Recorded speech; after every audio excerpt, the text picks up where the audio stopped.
If those first few wouldn't have done what they did, I don't know that we would be here, to be quite honest. We expected it to go absolutely nowhere. Bass fishing is kind of where it has evolved to the absolute max that I think you ever could for wanting to learn about fish. A lot of people, they'll just throw a bobber out and if fish bites, a fish bites.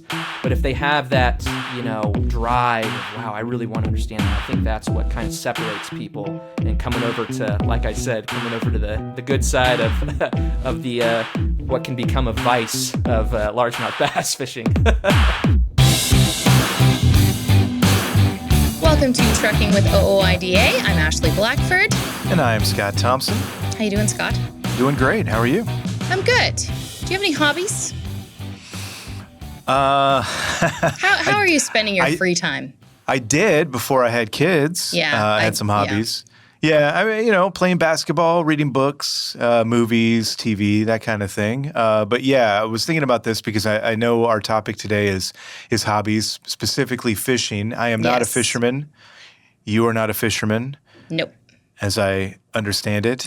But yeah, it gets a little harder, I think, when you have kids. And I know it's a difficult thing for truck drivers out there as well, because they are obviously working a lot and out on the road. But yeah, it's important to have hobbies. What are your hobbies? I'd say reading. Yeah, I agree. Having kids. I love doing puzzles. Yes. Anybody who stepped into my office would know. They are You don't plenty. just do puzzles, you frame them puzzles, and put them, and you puzzles have a good and Legos. So I guess I have a few hobbies, even though I have a few kids. But yeah, those are hobbies. Yeah, for sure. It's important to take time for yourself and Agreed. Good do for the something mind. and just kind of absolutely good for the mind and the spirit. Yes. Which is really what we're talking about today with Sam Huckabee and Corbin Healy. You may not know their names. You may know their podcast, which is called Science of the Strike. It is really, really interesting. We are not fishermen, but these two do deep dives into bass fishing. That is their specialty. That is their forte. That is their hobby. But they have taken it to a whole other place and have been doing it for a long time. Yeah, they had such an organic start as well, which you'll hear in the interview ahead. But it's just two guys, two buddies who grew up together, both love fishing, both finding out the science behind things and just kind of sitting down in front of a camera one day. And it really took off. Yeah, so they've taken it has become a science for them because their channel, they talk about things like the metabolism of bass, how the wind can affect you when you're out on the water, obviously fishing, bite mechanics. There's a video where they get into bite mechanics and how that can kind of affect your day there.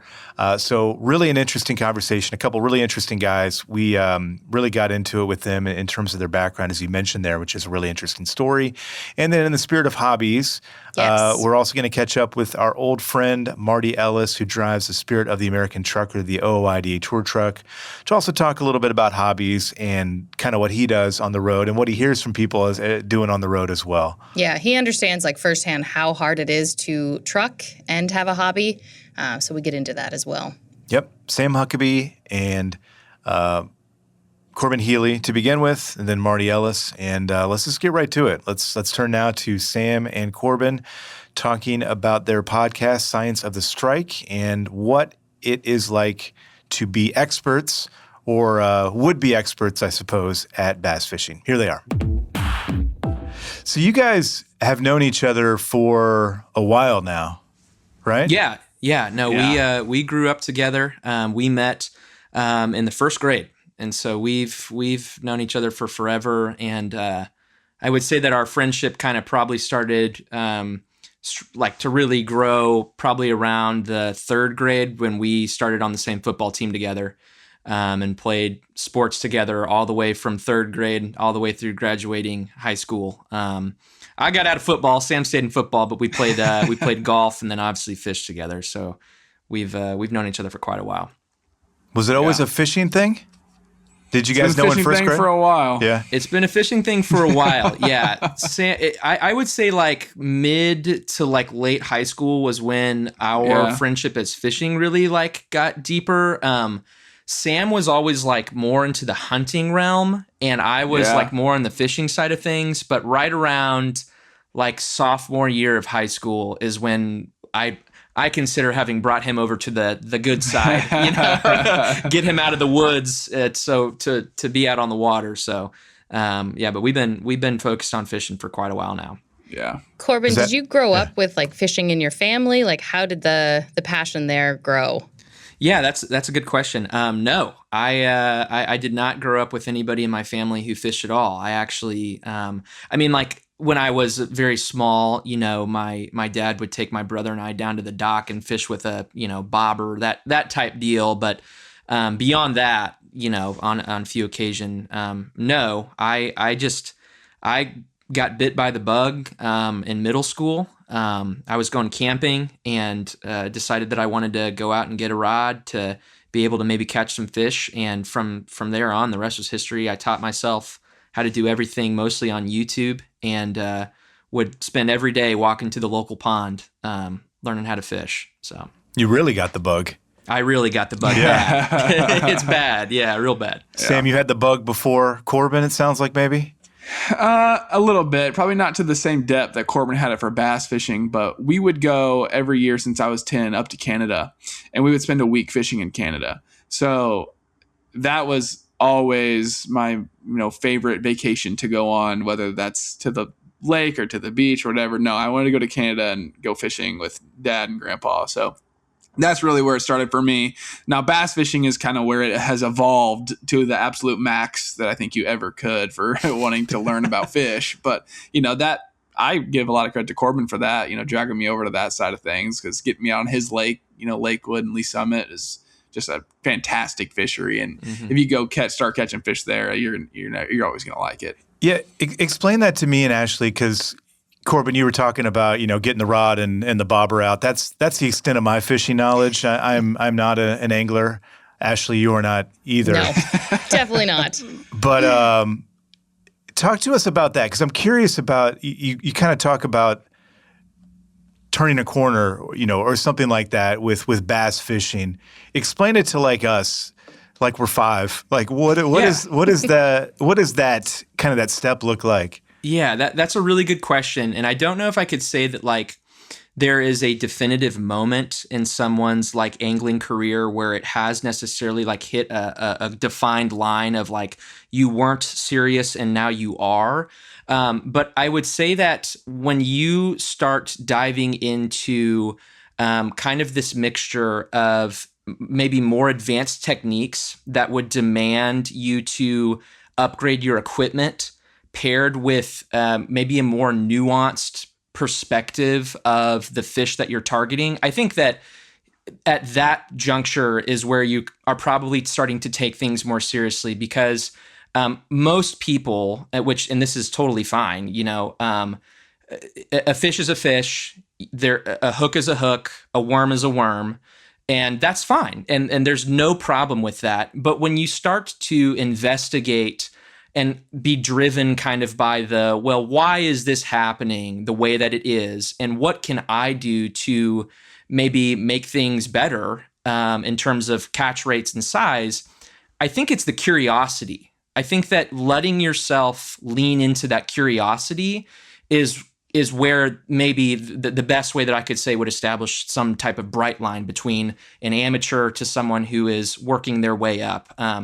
So frequently, I used to guide, you would run into people who were in that journey. And what was so clear is that irregardless of how long they had been pursuing fishing, if they had that curiosity, that was where the line is, because a lot of people, they'll just throw a bobber out and if a fish bites, a fish bites.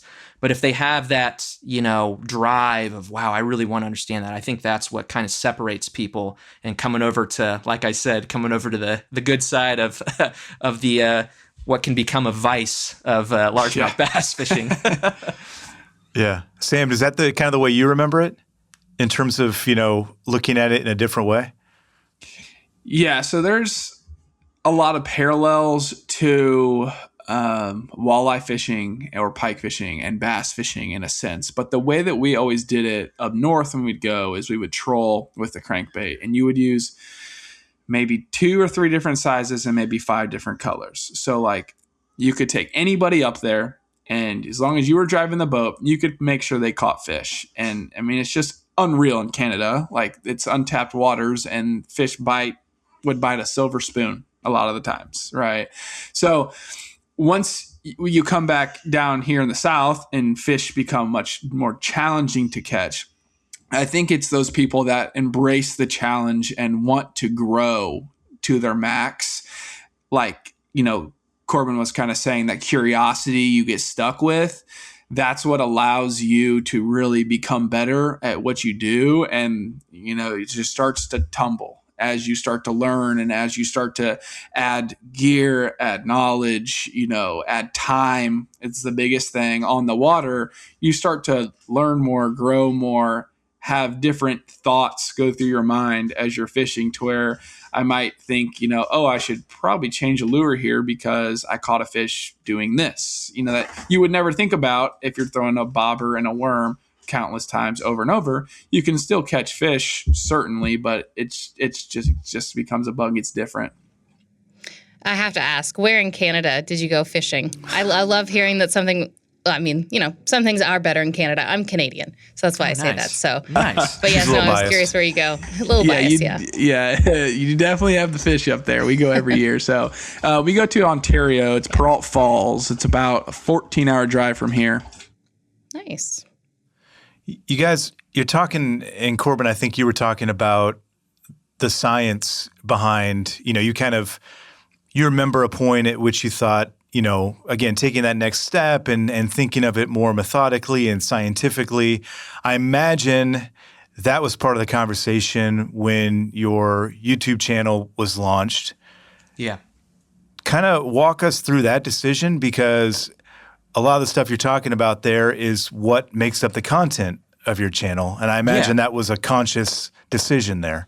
Yeah, no, that's a good question. When you have been so consumed with something for so long, and you get to experience that with one of your best friends, Sam and I, we've fished countless hours together in countless situations and bodies of water. And so we have these, in my opinion, very thought-provocative conversations in the context of fishing, of trying to understand something, and I think what a lot of times pushes us to do that is being under the pressure of being in a tournament setting, or being on a trip where we're targeting specifically a trophy size bass. And we've had these conversations for years, right? For years. And so often we would end up conversing about science, and we would be wondering, is the same fish going to bite this, or why are they biting this and not this? How many times had we been on the water where they were eating my bait, but they weren't eating Sam's, and there was only a very minute difference, right? Or, the scent was different, or the color was, we became so consumed with this kind of why, right? Why are these things happening? We know that they do. The industry loves to talk about the lures that catch fish, but why? That paired with the reality that the fishing industry is so concerned with making money and catching fishermen and not fish, which is very frustrating oftentimes, is what I think kind of led us to the idea of the show. And it's kind of a weird deal. I approached Sam with, and it was it was wintertime. It was November, and the lakes were frozen. I was like, hey man, what do you think about this? What do you think about, if we were to just record some of these episodes? And by the way, we had zero intention of putting any of this out. We recorded 5 episodes without any intention of ever putting it anywhere. But after the 5th episode, we kind of looked at each other and we're like, if other people were saying what we were saying about these scientific principles, would we want to hear it? And we both were like, yeah, I think this is interesting stuff. And so we just kind of took it on a whim, and we launched all 5 episodes all at one time on the same day. We just were like, here's 5 episodes, let's see what happens. And we just decided to do it across the board. We made an Instagram page, and from there we got a lot of really great feedback. And we were like, well, let's just keep going. And we've had a blast ever since. That's kind of how it got started. Sam, I'm curious, what were your initial thoughts when he approached you and said, "Hey, let's hit the record button and talk about this"? Well, he honestly caught me at a very good time because that was in my last semester of dental school, and I had already completed most of my requirements for dental school. So life was kind of on easy mode in that last semester compared to obviously any other semester of dental school. And I was like, yeah, why not? I have a laptop that I've been doing all this research on for school. I could just do it for some bass that I love to catch. And, I would be so interested in doing something like that. We also make baits in our free time. Yeah. And Corbin was like, come over and we'll make a few baits and then we can just record what we're thinking and, just do a little bit of research on, color before you come over and we'll talk about what we found. So it was like a supernatural, just like, yeah, let's just try to become better at what we do. Yep. And it just kind of morphed into this. Like, we never, like Corbin said, we never ever expected to be spending countless hours researching to be putting out podcasts for people that they love to listen to them. Yeah. It's interesting to me that you said that you recorded 5 of them with no intention of putting them out there. Was the idea originally just to record yourselves so that you could go back and kind of listen to yourselves or, use it as research, or what was the idea? That's a good, I think it was just kind of like, let's just see what this is like. Like, let's just talk. Let's record this. And if one day down the road, if we want to do something with it, we could. But I mean, we just had such this relaxed perspective on it because we had no idea what we were doing. If you go back and watch our first episode, it is very clear that we're just we have no idea what we're doing. We were just friends talking to each other. And one thing that we did on that first episode, which I think was very natural, but it has led to become very important for the way that we do our shows, is we don't talk about what we're going to tell each other. So we kind of do this perspective of, hey, I'm going to teach Sam about the stuff that I read about, and he's going to teach me. And so the reactions that you see from episodes 1 through 20 so far are genuine. It's literally just friends conversing about the sport that we love so much. And we just kind of were like, hey, let's record. And we had these real crappy little mics and we were recording it with my cell phone. We were in my parents' garage, I was going to ask you where you were because the scenery is, it looks like a garage. Little boat. And you're like, hey, let's just do it in here. I think it also played into okay, let's take it a little bit more serious because we're going to record ourselves, actually put some time in and bring some good information, because you can just sit down and talk about randomness for hours as you're making baits, but let's just try to make it a little more productive was kind of our thought. Mm-hmm. And you've got focus. Each one has kind of a focus, right? You talk about wind and frogs and barometric pressure and the lunar cycle and things like that. The topics, is it just whatever you guys are kind of thinking about? I wonder how this affects this, and you kind of look into it and that's what kind of prompts the idea? Yeah, a lot of the time, to be honest. What seems relevant in the time of the year, maybe partially, but also it's hey, I want to know more about this. What do you think? And usually we're both on board with whatever topic it is. And we're let's see what research we can find. And then it all comes down to if there's enough research available. There's some topics where we're I don't think that we have enough research to put a decent podcast out here, because we just want to give you the straight facts a lot of the times. And we're not going to try to make you think anything. We want you to think for yourself in a way and be as objective as we can. So if there's not research, we're not going to present over it. And if there's not good research, we're not going to present over it. So Yep. When you guys posted those first 5 episodes, what was the reaction like? Was it what you expected, or did you expect any reaction? Yeah.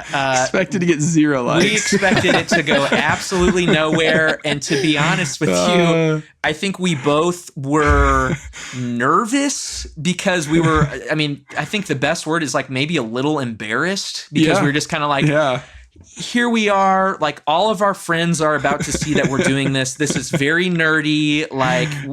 Here we go. We both are working these professional jobs. People are going to see, we're putting our faces out there. We're putting our voices out there. But we when we started on Instagram and started posting shorts, we were getting hundreds of thousands of views within weeks, and it was like, what is going on? If those first few wouldn't have done what they did, I don't know that we would be here, to be quite honest. Walked away. Yeah. Totally agree. I don't know. Totally agree. We would just say, hey, this didn't work out how we did. We probably would have just taken it down and just called it a day. But yeah. What I think resonates in watching your videos is that it's clear that you two have a passion for this. Like, you're clearly interested in it, and you want to find out more because you're interested in it. And, you're talking like just two guys who enjoy what they're doing as well. But it also resonates, I think, probably, and I'm sure you get this from the reception that you've gotten, is that people are learning things too, and you're learning things along the way. Has it made you better fishermen, do you think? Is it actually making a difference, or is it, something that you're still kind of working your way through? That's a really good question. We get asked that a lot of the times. I would say that we are better in that we are more efficient. I think that we're more efficient with our time on the water because we can put pieces together. Now, in the sport, there are two schools of thought. There is the simplify things as much as humanly possible. And then there's the, I want to understand everything that's going on and every little nitty gritty detail. Our show is definitely tailored towards the latter, and we're okay with that. There are professionals who have made a living for themselves trying to keep things as simple as humanly possible, and that's great, and that's fine, and we've got no issues with that. But for people like us who are not professionals, who are not making any money off of this and are typically weekend warriors, we enjoy knowing what's going on. And I think that us understanding those things, it really has informed our decision making on the water significantly, to where I would say definitely that we have become, I would say we're better anglers just because we are more aware of what's going on. Yeah, I think of what we've learned with interviewing a lot of these pros is a lot of this stuff that we are learning and putting out there becomes very intuitive to them. Like they can pick it up without understanding the science as much, to where, because they can spend countless hours on the water, where Corbin and I cannot do that anymore. So for us to have that knowledge before we hit the water, we have to do our research and our background. And that's kind of our whole goal for everybody, is to just have everybody be a little bit more efficient, a little bit better, know a little more before they hit the water so they can be more successful. Yeah. Allen Lund Company is celebrating their 50th year. Thank you, drivers, for being a part of their story. Penske is the trusted source for quality used trucks. Whether you search our website, call our sales staff, or bid at our online auction, you are sure to find the right used truck for your business. Visit PenskeUsedTrucks.com to view our inventory and learn more. I wanted to ask you about, obviously this has expanded your knowledge into fishing. Like you guys both said, you have full-time jobs, families.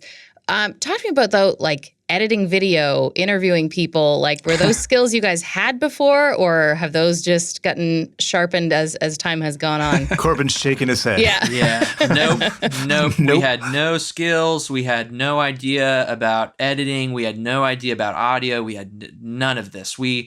The first piece of hardware we had was a $15 lapel mic from Amazon and my iPhone, and that was the whole deal. Yeah. We had no YouTube accounts, we had no Spotify accounts. We had none of that, and so we have completely started from scratch on all of this, and it's been a journey to say the least. But and we're still learning. We still have hiccups and editing things, but we've also kind of just been like, so what? So what? We have an editing flub, we're not doing this for a living. And I think that speaks to the authenticity of the podcast. It's just like two guys, we're passionate about it. Having fun. We're having fun. If we mess something up, we mess something up. Right before we got on this call, we were talking about how, oh man, we've got to do this and got to do that and got to do this. And it's like, you know what?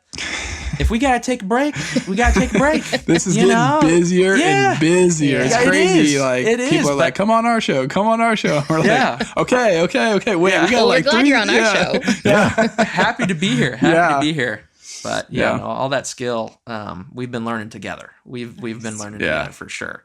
As you learn about podcasting, you're also learning about these various topics that you're exploring, which again, I mentioned a few of them there.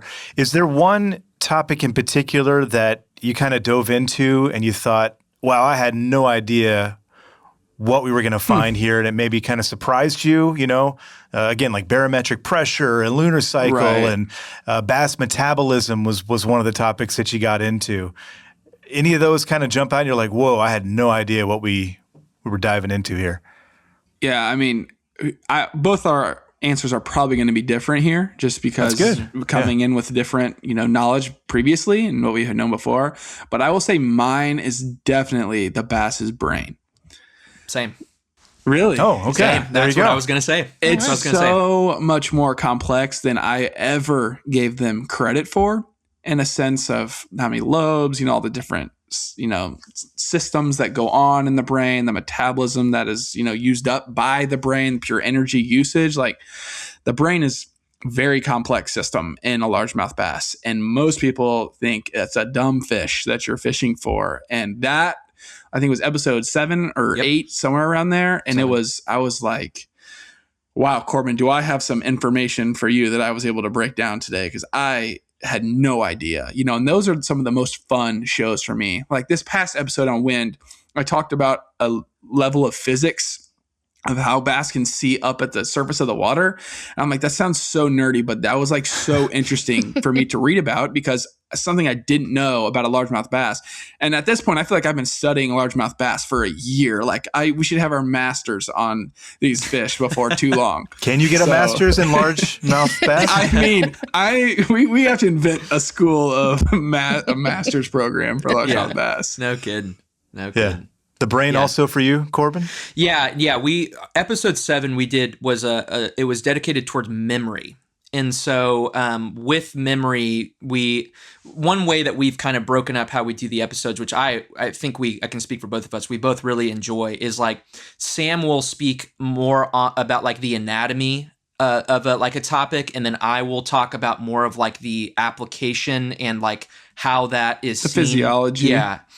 And we read just some mind-blowing studies about the neuron structures of the brain and how the similarities between neuron structures and lobe structures between different species of fish and how that data can be extrapolated into a fish's memory. I mean, it truly is mind-blowing. Like one of the things that anglers, someone who has maybe been fishing for a few years will come to believe, which is true, is like, a fish has seen a spinnerbait a million times. A fish is going to remember that spinnerbait, right? And the data is crystal clear that is true, but it goes way, way deeper. Yeah. It's way wider than that. It's not only that fish remembers seeing a spinnerbait, but that fish remembers seeing that spinnerbait, that colored spinnerbait at that angle of cast with that shadow of that boat, with that sound of that trolling motor. It remembers, just as you would maybe remember if I were to ask you, where did you go to dinner last night? You're going to see the scene. You're going to see the booth you sat in. You're going to see the table in front of you. You're going to see your plate being brought in. You might remember the face of your server. A fish's memory is holistic rather than just these individual pieces that we just kind of assume that it is. And we could talk to you for an hour about it. I mean, it's truly mind-blowing. But yeah, episode 7 is probably my favorite episode as well. I mean, we did another episode that was kind of a continuation of that, about pressure, about angler pressure.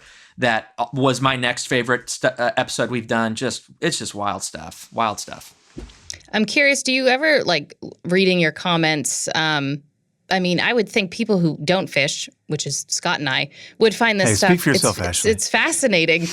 Do you have a lot of people that tune into your channel that don't have any history in fishing or anything like that are just interested in your content?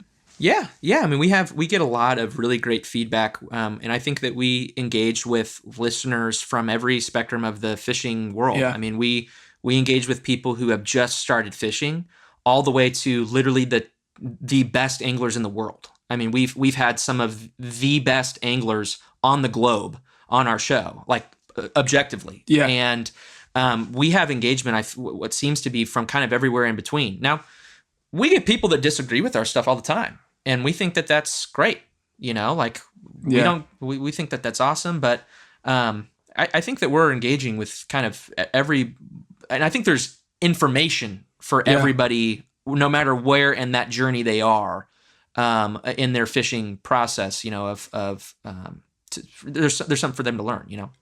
Yeah, I think that's some of the best parts for us when we have someone that's newer, you know, that is so profoundly interested in our show, and they ask a question like, "Hey, what lure would you use in the grass, you know, this day?" I know if you're asking that question, you're probably on the earlier end of your fishing career knowledge base, you know, all that. Because Jacob Wheeler or Ott Defoe, two of the best anglers in the world, are not going to ask us that question. You know, they're going to ask us what mixture you're using for the scent that you guys have designed and provided, and can I get some of that because I want to win $100,000 tournaments. You know, so you can kind of tell the difference in the questions they're asking. So I would say very much so do we have both spectrums of people on our podcast, and that's what makes it great. We love interacting with, you know, the first person I described, because the pros, in a sense of how awesome it is to have them on our show, I don't know that we're teaching them a whole lot, let alone, you know, they are probably deepening their knowledge a little bit, but for the majority, you know, there's that first person is going to be able to learn a lot more. I imagine they have learned something. Has anybody told you after the fact, like, you know, I never thought about that before. Never looked at it like that. Oh yeah.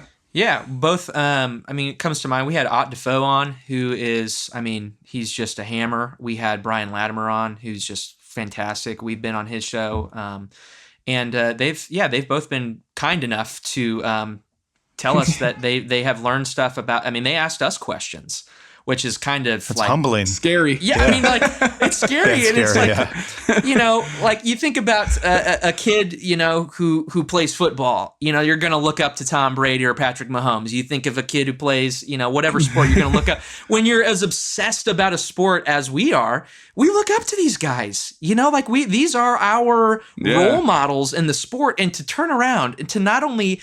I mean, to have, you know, Ott Defoe's cell phone number in my phone is one thing. But then to have him on our show asking us our opinions on something, I mean, it's kind of like...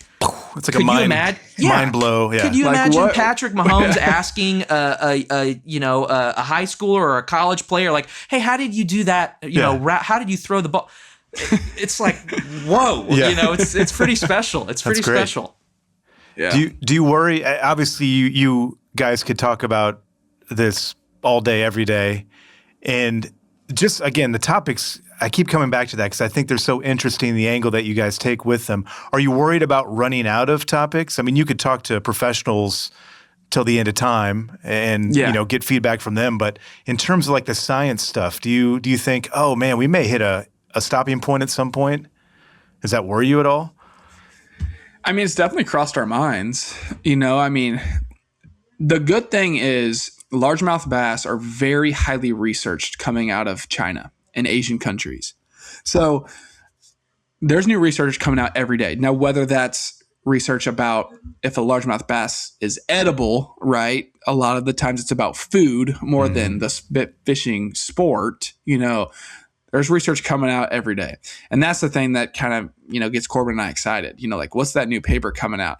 And we're also pulling from articles from 1960s, 70s, 80s, like for some of our stuff. Like, there is a lot of literature out there. You know, it's just us coming up with relevant topics, you know, that people will want to hear. I think can be a little bit more challenging sometimes, but there's so much out there for us to dig from still. Oh, for sure. And the other thing too, and I like, there's no way around this, is like, I think that every episode we've made so far, you could do a parts 1, part 2, part 3, part 4. I mean, they're like, we take what we think is the most easiest to understand, biggest picture topics, and those are what, you know, or those are the studies that we use. But for every, you know, one study that we reference on the show, we've read 5. And so there's so many little nuances that if we wanted to go back, we've talked multiple times about, hey, let's do, our first episode was vision. Let's go do a vision part 2 because Lord knows there's enough info on it. So between that and, our Pray series and our Pro series, I think we've got quite a bit of ammunition, and new studies coming out, Yeah. Yeah. I'm curious, do you guys ever get asked, like, I want to start bass fishing. What's your advice? How do I start? Yeah, we definitely get those questions, not only on social media, but our friends and stuff like that. Yeah. I think that if you're local, Sam and I are always eager to say, hey, like come jump out on the boat. Like we mean that. Like we love taking people fishing. I guided for a number of years for that reason. But in terms of people who aren't here, locally, I think that the number one thing that you're going to hear from us and anybody else who's spent time doing it is there is no more valuable thing than just time on the water. Yeah. You can listen to our videos all day, every day. You can do all the research in the world, watch all the YouTube videos you want, but nothing can replace just having a line in the water. Mm-hmm. And so that's what my recommendation would be is I don't care if you're fishing at your local pond, if you're fishing from the bank at your lake, or if you have a kayak, you have a boat, spend as much time as you possibly can out on the water. That's what's going to teach you the most, Yep. Yeah. No such thing as a bad day out on the water, as they say, kidding. right? For sure. No kidding. Real quick, and we've got a lot to talk about, I think, in the future with you, and we'd like to have you both back on again. But course. Do you guys have like a dream spot that you would love to go bass fishing at? Yeah, Corbin goes first. I know what he's going to say. Or a few. Oh, boy.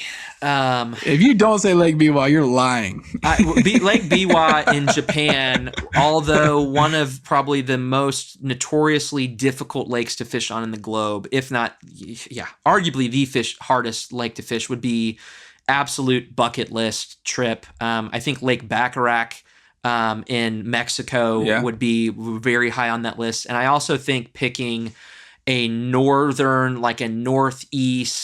like St. Clair, that type of river system. There's so many great lakes up northeast to go smallmouth fishing.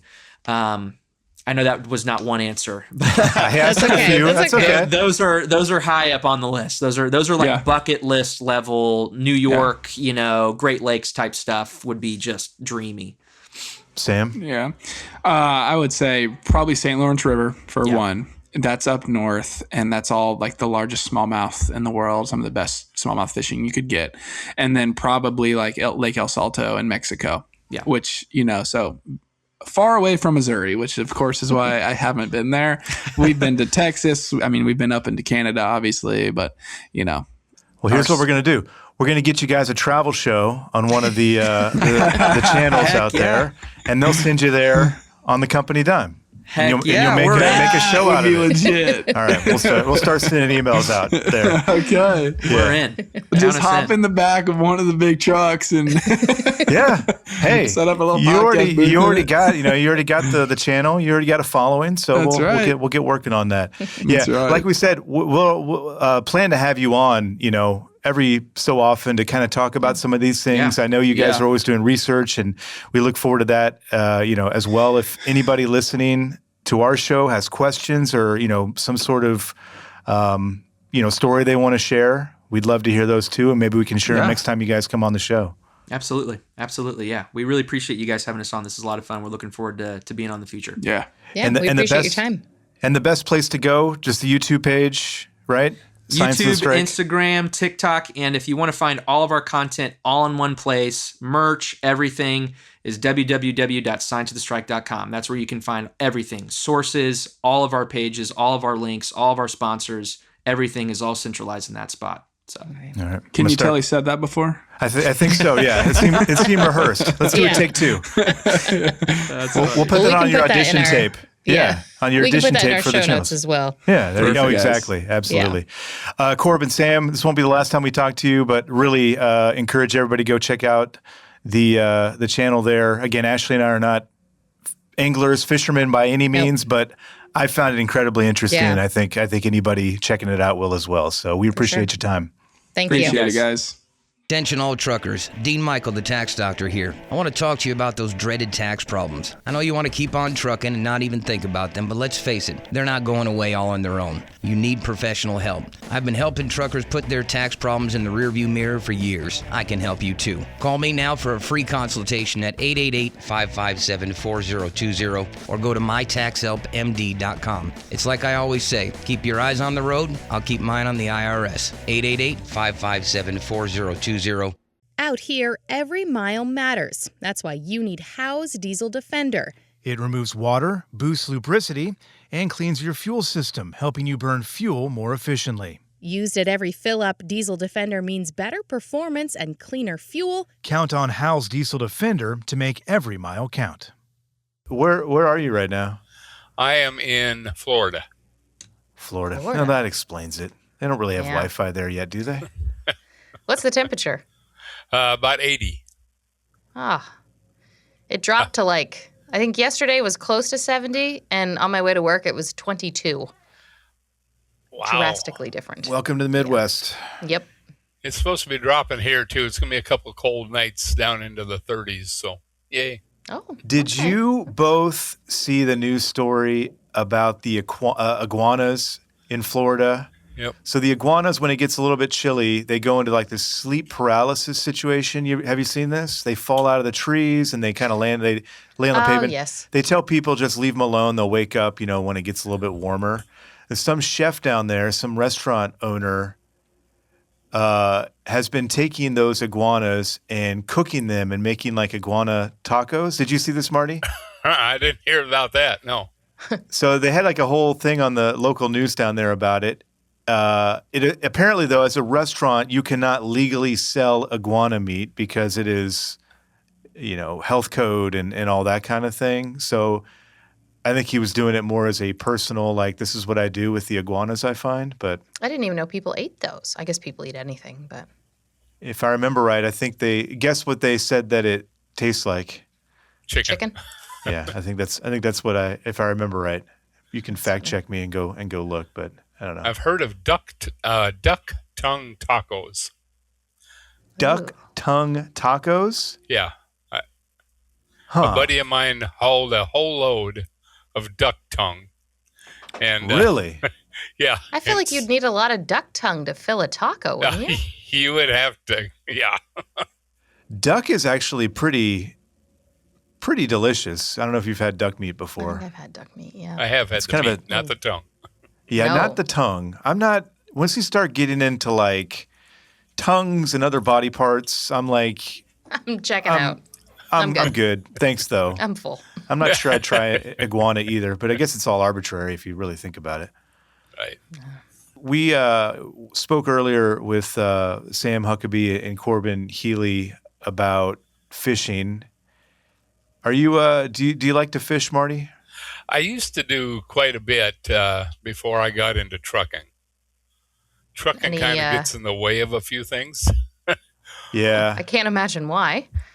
But actually, I've talked to so many people that still do the fishing. They'll have to get a license and all.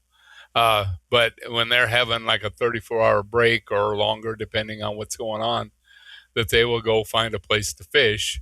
And then other people bring golf clubs with so they can go play some golf. And my wife and I used to play golf on a league there back in South Dakota. But, then like I said, trucking gets in the way of all that, so you can't be there on a regular basis. Same thing with bowling. And so, yeah. And I guess the only thing I do as guilty pleasures is when I'm home, I go to, I used to go, I don't know what's happening with it now, the bin store and the flea market. Those are my just goof off, Marty time, and try to find treasures. The bin store? The bin, BIN. Yeah. It's a lot of cities have them. Up there in Kansas City, I think they have the Goodwill bins, but it's basically like returns and everything. So you don't know what's going to be there from one time to another. And some of the time you can find some pretty good stuff for, and I always go on dollar days. So, even if it turns out that it wasn't as good as I thought it was only $1. What's your best find? Bin Day, yeah. Well, I have found some things for our seatbelt extenders, little things that stick in, just make it easier to do the seatbelts on the pickup. And then I just got a, how the ropes in a movie theater with the velvet on. Oh yeah. Oh yeah. Well, I've been looking for something to, when I have the door open at a truck show, to have it kind of guarded, but people can still get up there and look. Well, this one, I now have a that kind of style rope. A velvet rope. Yep. It's very fancy, Marty. Add to the red carpet. Exactly. Yeah. But who are you wearing today? What's that?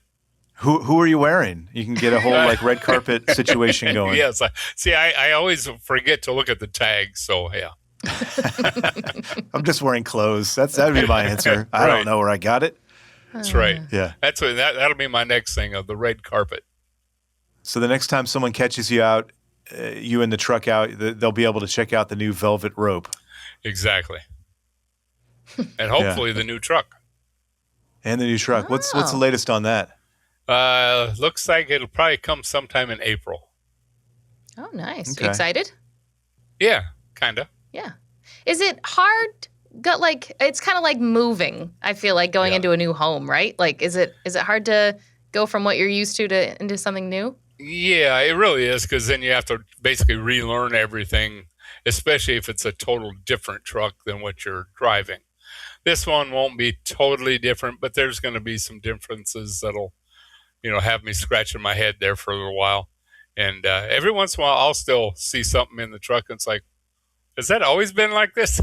What does that button do? Yeah. But that was what, 2 years ago? You got the truck that you're in right now? Was it 2 or 3 years ago? Almost 3. Almost 3 now. Wow, time flies.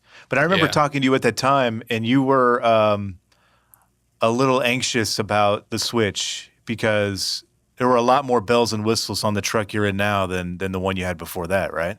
Right. And this new one's gonna have even more. Have you gotten used to the bells and whistles? Do you like them now? No. I don't like them. I, every once in a while, it's like, okay, what did I do wrong this time?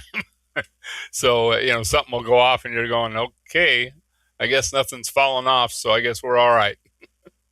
Is that, you think that's a generation? I feel like it's a generational thing. I feel like the younger truckers probably grew up with bells and whistles and kind of are, it's old hat to them a little bit and they're used to it. Is it a generational thing, do you think, with the different, all the new stuff that's in trucks?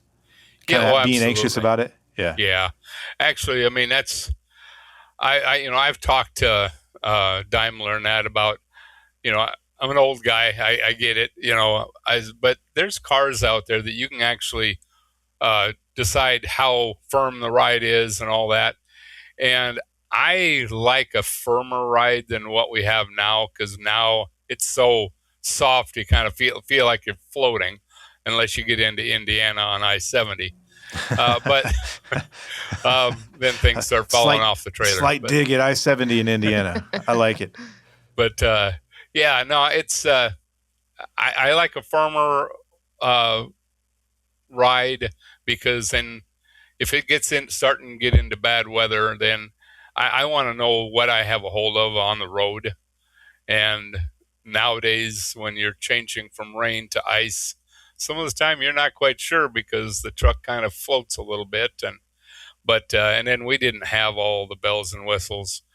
You had to spend your time driving the truck. And I still think that's one of the downfalls now, is you don't have to always be right on top of everything, because it has the collision avoidance, it has the lane departure, it has the forward-facing radar with the adaptive cruise control. So, I mean, there's so many things it has, and I'm not saying they're all bad, okay, because I personally like the adaptive cruise. Some people say, oh my gosh, it slows me down. It's like, well, yeah, but if you're not paying attention enough and you're allowing it to slow you down, and not for you to get over and pass that vehicle, well, then that's kind of on me when that happens. Yeah, that makes sense. I mean, it's nice to have choices and options, but it can feel overwhelming. I feel the same way about my passenger vehicle. Feels like I've got too many things going on there. Yeah. But what are you going to do? Drivers, every time you roll onto a CAT scale, you're getting a guaranteed accurate weight you can trust. Use the Weigh My Truck app to weigh rate from your cab and get your ticket instantly on your phone or in-cab device. Check out the app at weightmytruck.com and start saving time today. Since you started, what you've loved about trucking is the freedom. Heading out on your favorite route, a good driving song, and thinking about truck insurance. Well, maybe not that last one. That's why we're here. At OOIDA, we have a full range of truck insurance products, expert advice, and great customer service, helping you get the right coverage for your operation. Go to OOIDA.com, because your job is to drive. Our job is to help with everything else. We were talking about hobbies earlier, and you were talking a little bit about yours and going to the bin store, which I had never heard it called that before. I don't know if that's something, maybe that's a regional thing.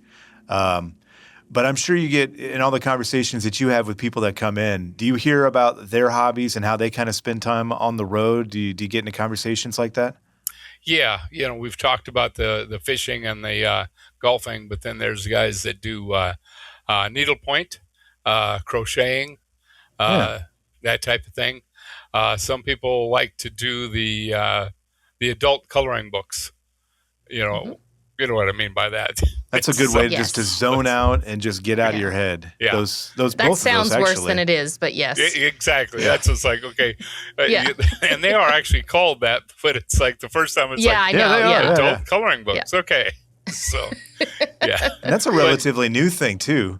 I remember when it came out, it might have been I don't know if it was COVID that kind of helped it take off, but I feel like that's been a relatively new thing that people have gotten into.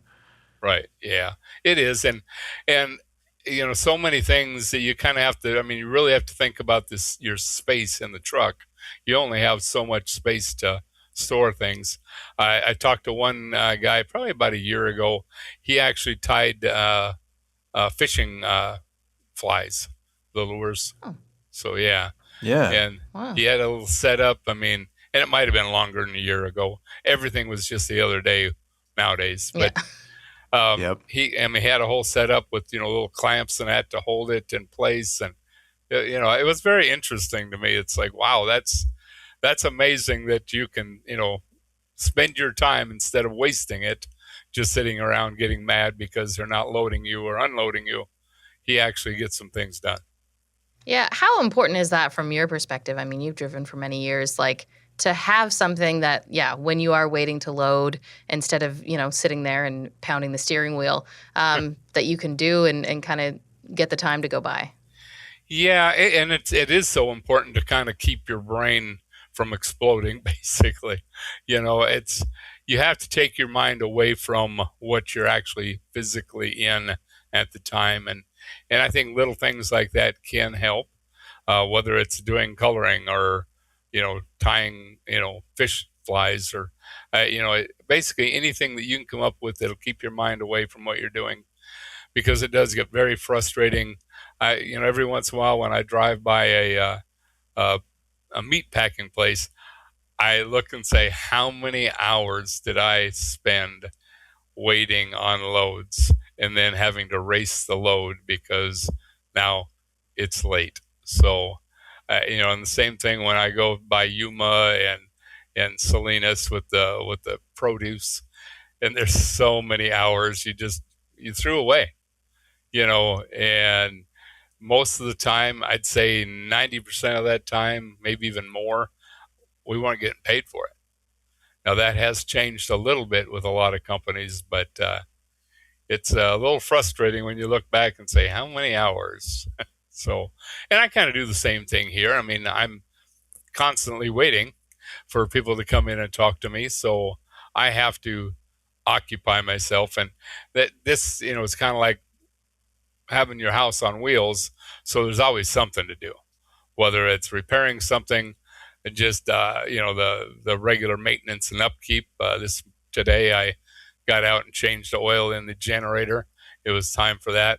There's always something to do. And with nowadays, with so many things on YouTube and some of the other podcasts and all, that you can do something that's entertaining, and you can also learn some things. Is that what it is for you? Is it because the downtime, you're being productive in your downtime? It sounds like in a lot of cases. I am not always productive in my downtime. I fall victim to the phone, I think, as a lot of people do these days, and just kind of getting swept up in whatever app I'm hooked on at the time. But what do you do to just kind of zone out and not be productive, I guess? Then I kind of either watch or listen to some kind of fluff. I mean, just stuff that doesn't really matter to what I do for a living. But I do like to watch some shows that I prefer, not movies. I prefer like shows that I can watch season after season after season, and just stay with a story. And like right now, I've watched them before, but Sons of Anarchy is one of the ones I like. So I have that on. And yes, I still have DVDs, so I just have that on there, and I have the DVD player in the truck. So yeah. Hey, nothing wrong with that.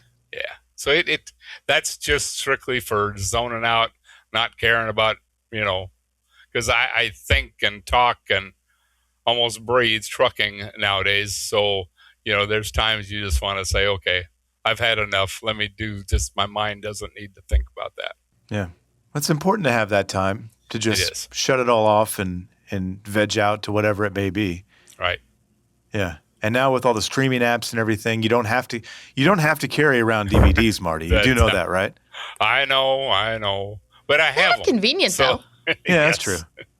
Yeah. Well, it's also yours too. You're not. No commercials. You own it. Don't. Yeah, that's true. Right. No commercials. Yeah. Absolutely. Yeah. But now I use the last night. I was not ready to call it a night, but I really did. I wasn't in my work mode, so I went out and put the TV on the outside, and we watched a little bit of the Power Slap. Oh, the competitions? Yes. So, yeah. And then, I'll watch football games out there, and some people will come and join me. And it all depends on what's going on and where I'm at and how the weather is. What do you make of the Power Slap competitions, Marty? It's different. Give us your hot take. Whenever I watch it, I think to myself, could I hold still and allow somebody to slap me? Okay. Yeah. That would be pretty tough. Yeah. I don't want to see you in a Power Slap competition, Marty. All right. Because we care about you. I feel like that, I feel like that hurts. Have you seen these, Ashley? I have not, but I'll Google them after. Yeah. Yeah, you can fall down a rabbit hole pretty easily with the Power Slap competitions, I think. Yeah. Whatever. There's something for everybody out there, that's for sure, in the wild world of streaming and everything else out there. So yes, very good. Marty, we're going to be checking in with you relatively often, here over the coming weeks, months, and years. You are well known, I think, for imparting wisdom upon the trucking community and everybody listening.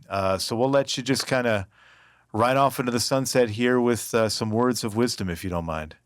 Okay. Well, I'm celebrating our anniversary today. So both my wife and I are working. But I just, for you guys' thoughts, I sent her, some people send rings, diamond rings and all. Well, instead, I sent flowers and some ribeye steaks. So, nice. you got to know your wife. It's a love language. Yeah, that's your love language there. I get it. Exactly. Yeah. What did she get you? She told me she didn't get me anything. Are you okay with that? Yeah. I'm all good with that. Yeah. You got all you need. Yes, absolutely. And I just try to remind everybody whenever I get done posting or whatever, be safe, be kind to one another, and give that driver next to you a break. Yeah, absolutely. Happy anniversary, Marty. Yeah. We didn't realize that years have you been married? 40 years. 40. Wow. All right. Congrats. That's impressive. Yeah, we were supposed to do a big, some sort of trip this year, but seems like every year family or something gets in the way. So do it. You got to do it, Marty. Yeah. No, do the trip. Because you said it earlier that time just kind of, a year ago feels like yesterday. Yep. As I get older too, man, time is just like zooming past so fast. You got to take those moments and do those things when you can. So do it. We're going to force you, Marty, to take that vacation this year. Well, we have a little bit of challenges with home and we have my mother and my sister living with us, so it's a little more of a challenge to just hop away. So but we're going to work on it. That's understandable. I get it. Yeah, definitely work at it and find the time. Marty, happy anniversary. Yes, we appreciate your time. Thank you. As always. Appreciate you guys. And there he was, Marty Ellis, the driver of the Spirit of the American Trucker. Always great to talk with Marty, Ashley. Always to catch up. Yeah, I love catching up with Marty. Yep, absolutely. Our thanks to Sam Huckabee and Corbin Healy for their time. Again, Science the Strike is the podcast. Go check it out. Their YouTube page is really interesting. Got a lot of great stuff there. And then Marty Ellis, you can check him out somewhere in the country. He's always moving around. You can go to OOIDA.com and check out the OOIDA on Tour tab page. Yep. See where he's going to be at. He always loves to chit-chat, so he would love if you swung by and said hi. He was born for this job. Yes, he really was. Yep. Love Marty. We'll talk to him again, obviously, at some point in the near future. We'll also talk to Sam and Corbin, and we will talk to you all again next week with a brand new episode of Trucking with OOIDA. We appreciate you listening. Appreciate all you do out there, and drive safe. Thanks.